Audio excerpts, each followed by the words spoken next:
The member for Rankin. Thank you, Speaker. My question is to the Treasurer. The Treasurer flagged in September the government would introduce tax breaks for business investment. It's now March and still nothing has happened. Does the Treasurer acknowledge this delay has in fact caused businesses to hold back investment decisions for the last 6 months at a time when business investment was already at a 28-year low on his watch? The Treasurer has the call. It's a bit rich coming from the member for Rankin, who took to the last election a tax on family businesses, Mr Speaker. It's a bit rich coming from the member for Rankin, who talked about an investment allowance which would start in 2021, Mr Speaker.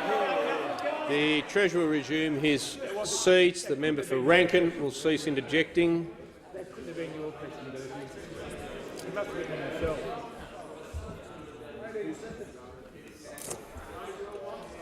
Must have been Jim's question. Just for members on my right, I'm quite capable of reading a clock too, even one that's going backwards. Okay. Manager of Opposition Business has Thanks, the call. Speaker. Point of order on direct relevance. Yes. The question, while it's a long question, deals very specifically with a single issue and does not in any way deal with alternative policies. Yes, I'm just going to say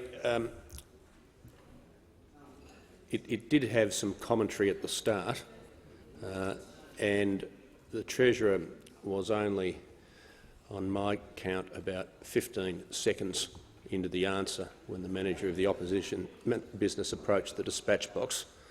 And he is allowed a preamble by way of introduction, just as I've allowed a preamble in the questions. And some of the preambles in questions are quite long. And I've flagged before, I might as well flag now. If members on both sides are going to have a problem with this, the solution's simple. There'll be no preambles in questions or answers. But the Treasurer, for me to call him back after 15 seconds would be at odds of the practice of not just myself as Speaker, but I think every other Speaker in living memory. The Treasurer has the call. Speaker, in yesterday's national accounts for the December quarter, mining investment was up 5%, Mr Speaker. Now, when it comes to a business investment allowance, the Prime Minister and myself have made it very clear that this is under serious consideration, Mr Speaker. And we are focused on strengthening the economy, and generating more investment is key to generating more jobs. But, Mr Speaker, I do want to say to the member for Rankin that the Australian economy is strong. When it comes to investment in the housing market, we saw that it continues to show signs of improvement. Our export performance has been strong. Public final demand, which also involves investment, is strongly contributing to growth. They're not my words, Mr Speaker. They're the words of the Secretary of the Australian Treasury to Senate estimates this morning.